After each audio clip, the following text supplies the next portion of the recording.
오늘은 예수님의 회복에 대해서 공부를 하겠습니다.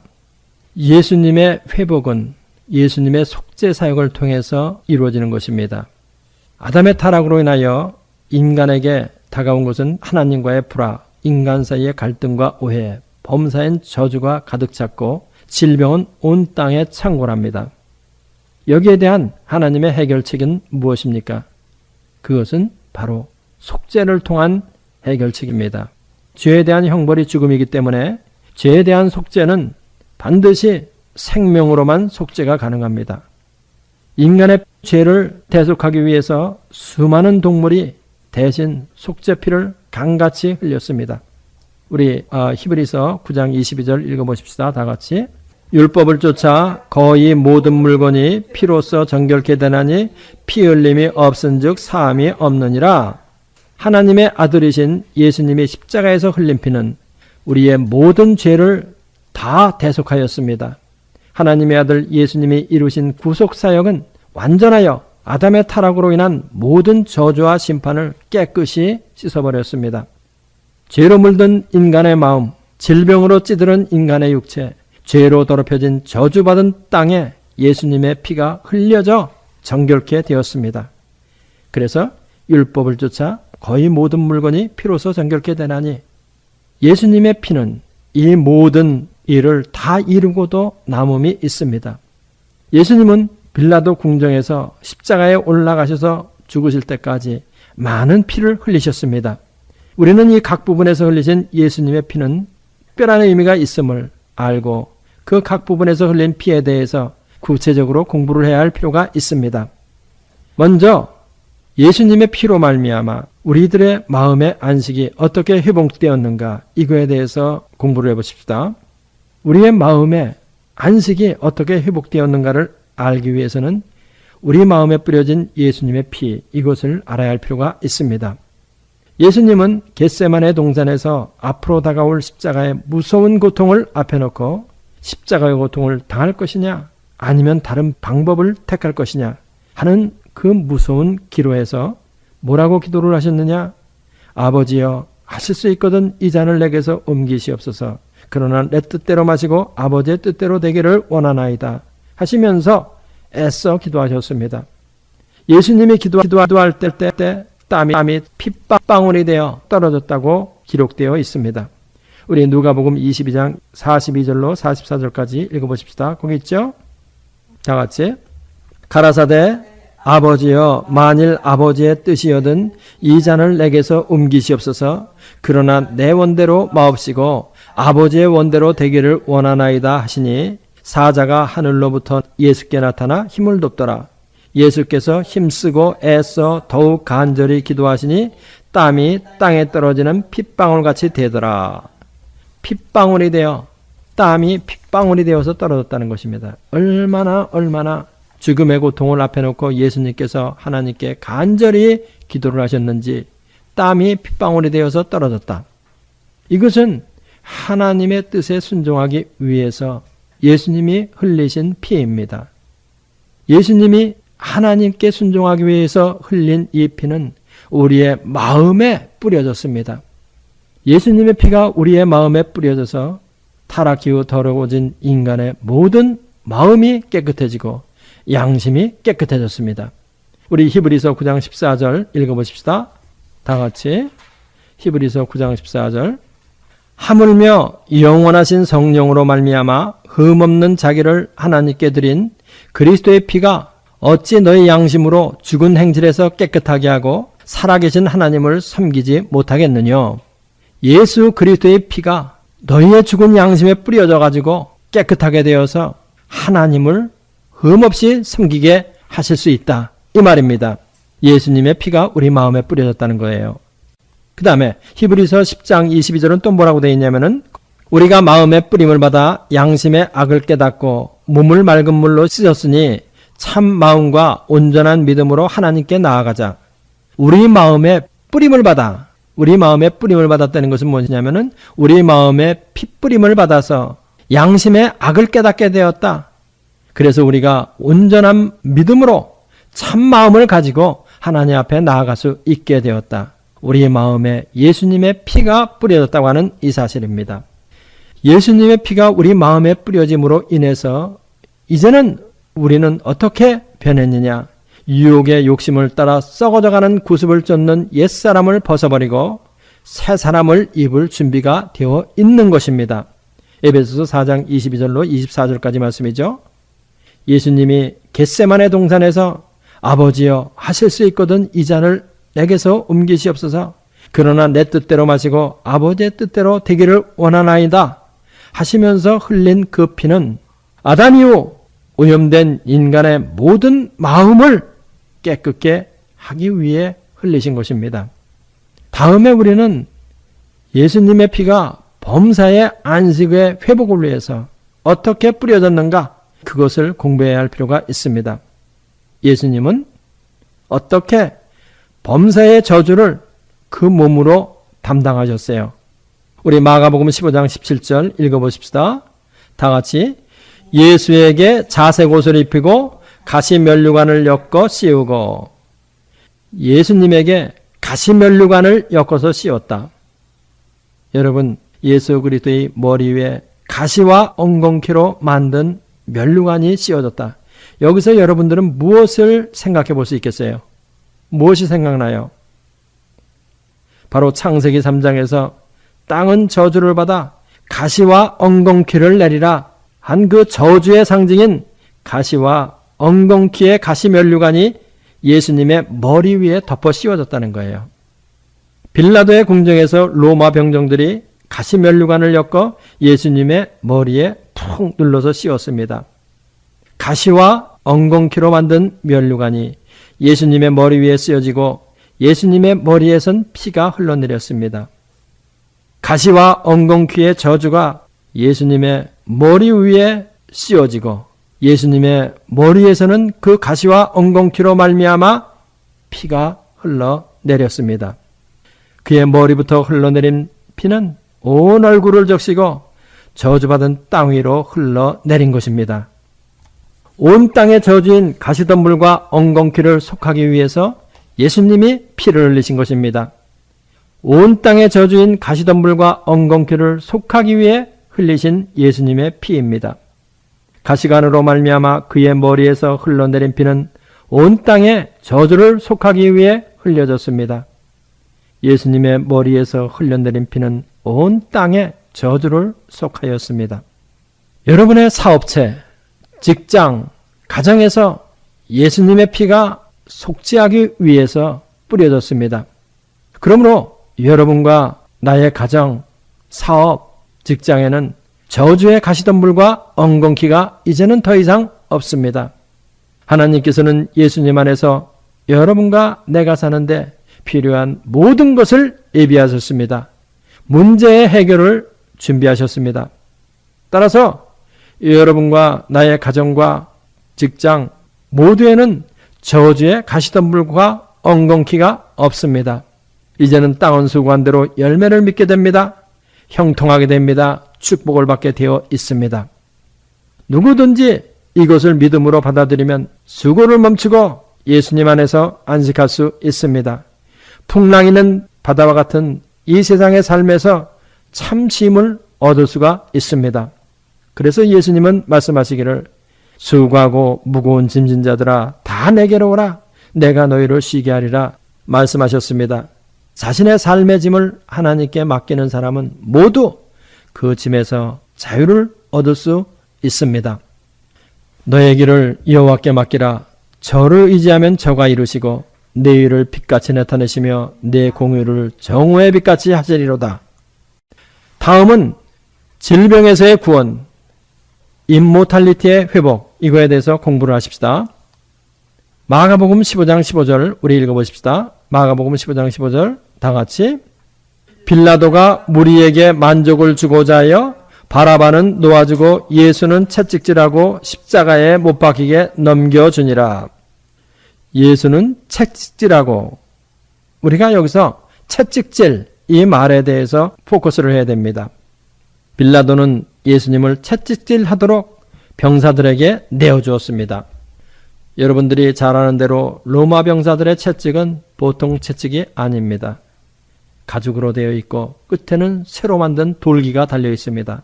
한 대만 때리면 살이 묻어나와서 피가 거기서 줄줄이 흘리게 되어 있는 그런 채찍입니다. 그 채찍질로 인해서 예수님의 몸에서 피가 흘렀습니다.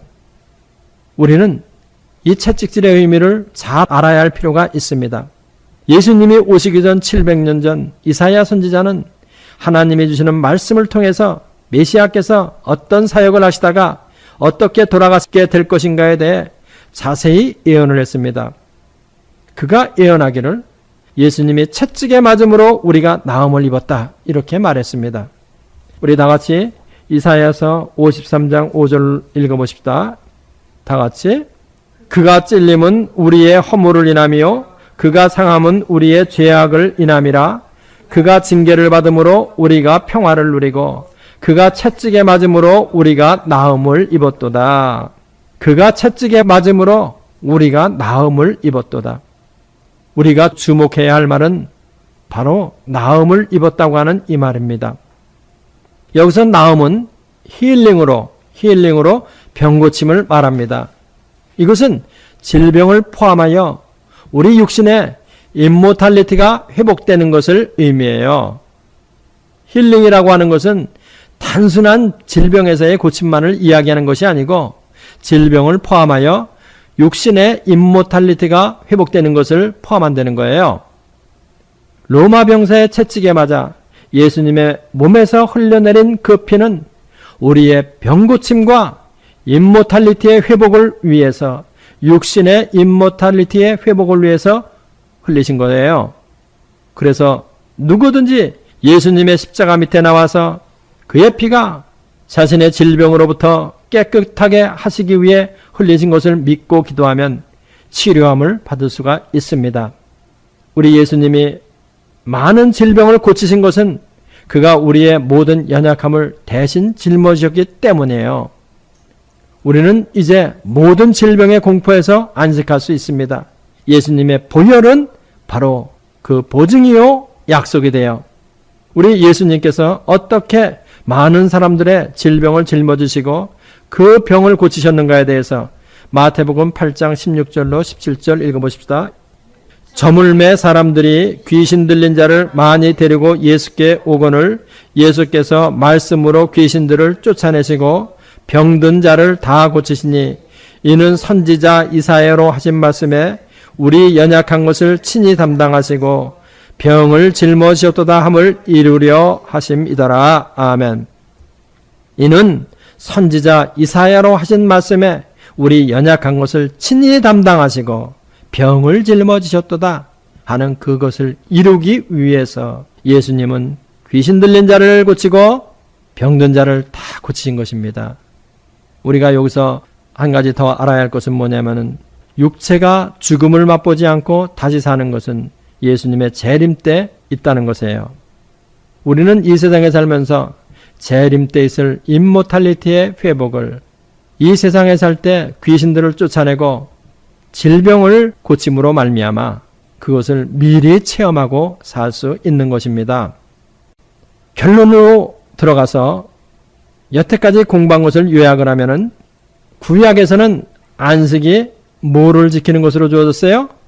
안식일을 지키는 것, 나를 지키는 것으로 주어졌지만은 신약에서는 누가 우리의 안식이 돼요? 맞아요. 예수님이 우리의 안식이 돼요. 우리 마태복음 11장 28절로 30절까지 한번 읽어보십시다. 다 같이. 수고하고 무거운 짐진 자들아 다 내게로 오라. 내가 너희를 쉬게 하리라. 나는 마음이 온유하고 겸손하니 나의 멍에를 메고 내게 배우라.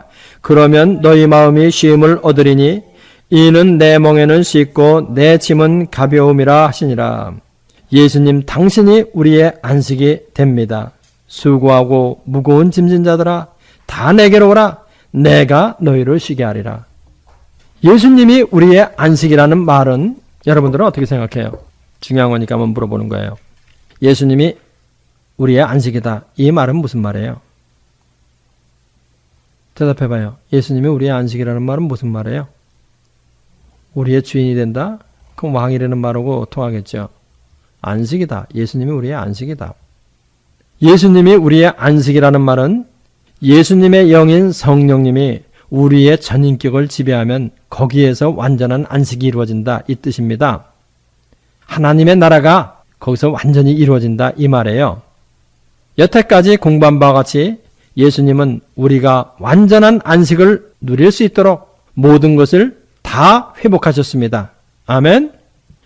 예수님이 회복하신 것을 성령 안에서 향유할 때 우리는 죄에서의 자유, 범사의 피로에서의 자유, 질병과 죽음의 공포에서 해방되는 자유가 회복되죠. 그렇죠? 지금 여태까지 공부한 게 바로 그거예요. 예수님이 회복하신 것을 성령 안에서 우리가 향유할 때 우리는 죄에서의 자유, 범사의 피로에서의 자유, 질병과 죽음의 공포에서 해방되는 자유가 회복된다는 거예요. 우리가 지금 그것을 공부한 겁니다. 이것은 다른 말로 이야기하면 무슨 말이냐면은 인간의 완전한 주체성이 회복이 이루어진다는 거예요. 이제는요. 우리는 우리 자신의 주체성을 상실하고 마귀에게 내어주고 살았던 사람들이에요. 그런데 예수님이 회복하심으로 말미암아 우리 인간의 완전한 주체성이 예수님 안에서 회복되는 것을 의미하는 거예요. 이거는요. 인간이 자아에서 해방되어 자아에서의 구원이 실현되고 있는 것을 말하는 겁니다. 철학자들이 그렇게 찾기를 원하는 자아에서의 해방을 통한 인류의 구원, 그것이 바로 예수님 안에서 이루어졌음을 공부한 거예요. 바로 주체성의 회복과 자아에서의 해방으로 말미암는 자유로 인하여 우리가 현세에서 하나님의 나라를 누리게 되는 것입니다. 한 가지 더 붙여서 결론적으로 우리가 공부를 해야 할 것은 무엇이냐면은 예수님 안에서 이런 행복과 자유, 하나님의 나라를 누리기 위해서는 우리는 어떠한 요소들이 우리에게 반드시 필요하냐? 이거에 대해서 공부를 해야 할 필요가 있습니다. 첫 번째 안식의 조건, 하나님의 나라의 삶을 계속할 수 있는 조건은 무엇이냐면은 죄가 있으면 안 된다. 이것이 첫 번째 조건이에요. 마음속에 알고서 회개하지 않는 죄라든가 또는 어떠한 죄든지 마음속에 있으면 안 돼요. 왜? 하나님은 죄를 싫어하시고 죄는 하나님과의 불화관계를 가져오기 때문에 그런 것입니다. 우리의 영혼 속에 죄가 들어오면 안식은 곧바로 깨어져요.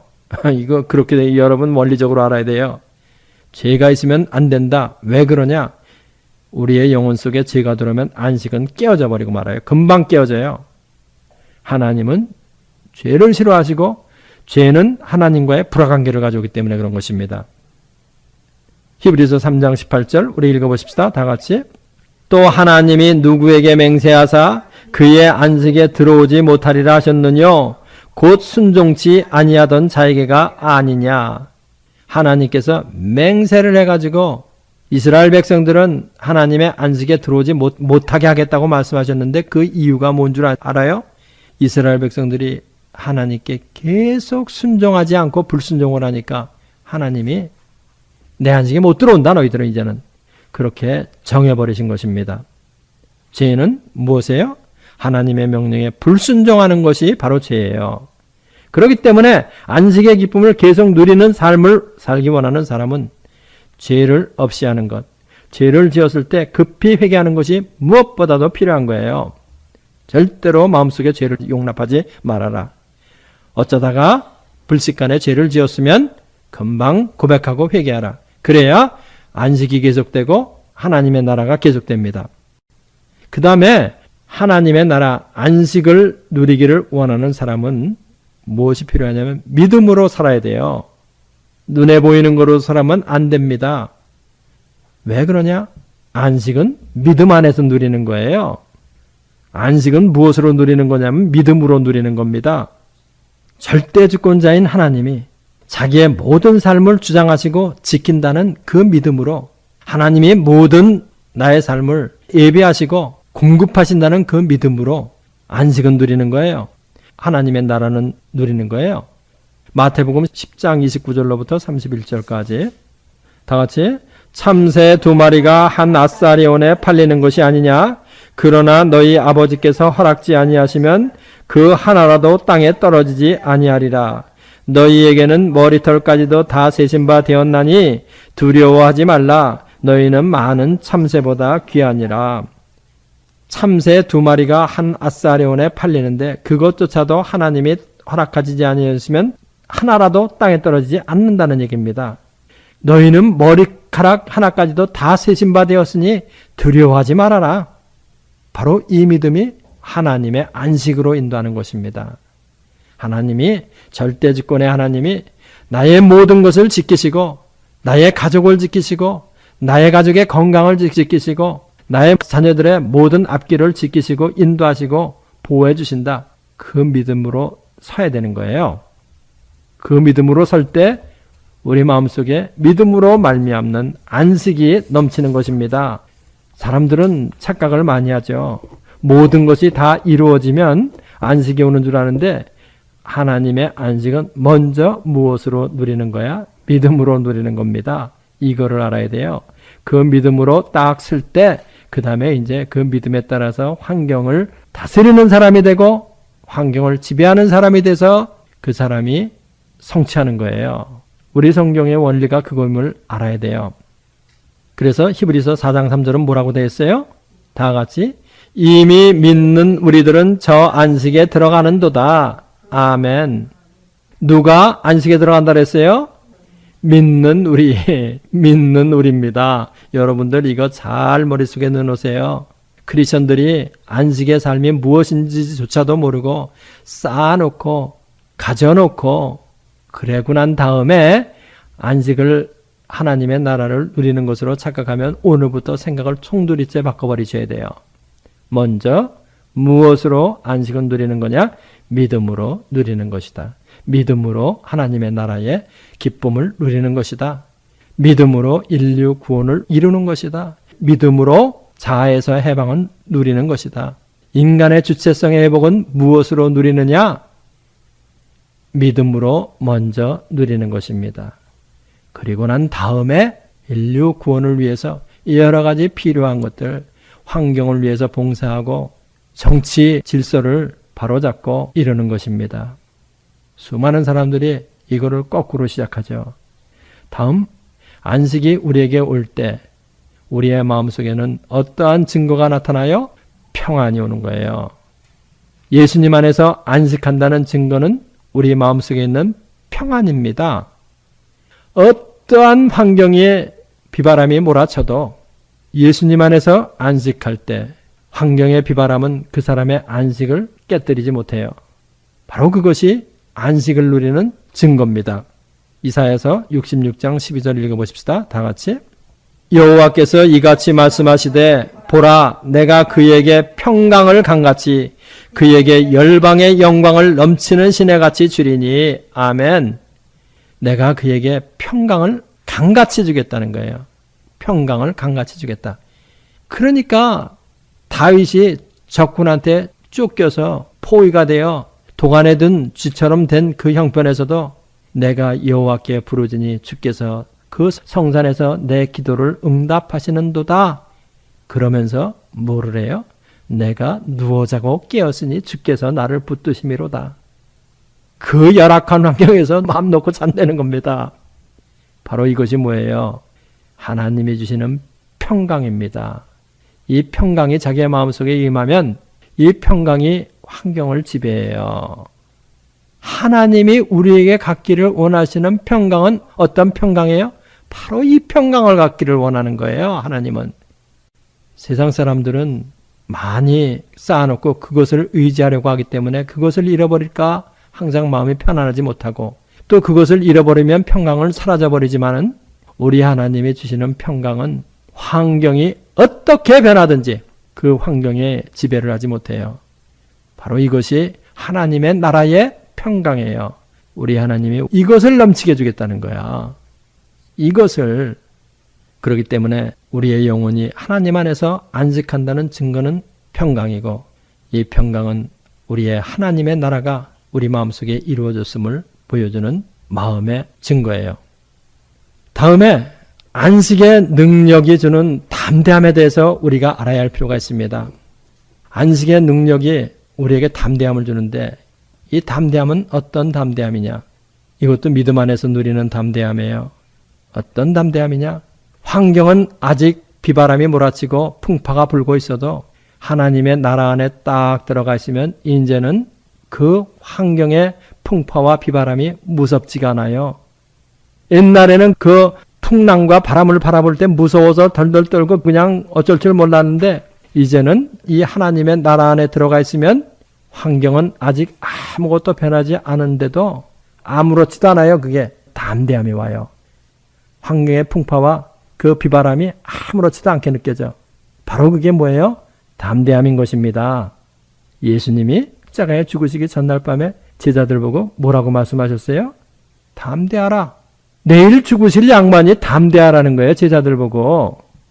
이것이 바로 뭐예요? 하나님의 나라고, 이것이 바로 하나님이, 예수님이 여러분과 나에게 갖기를 원하는 안식과 평안이고 담대함이에요.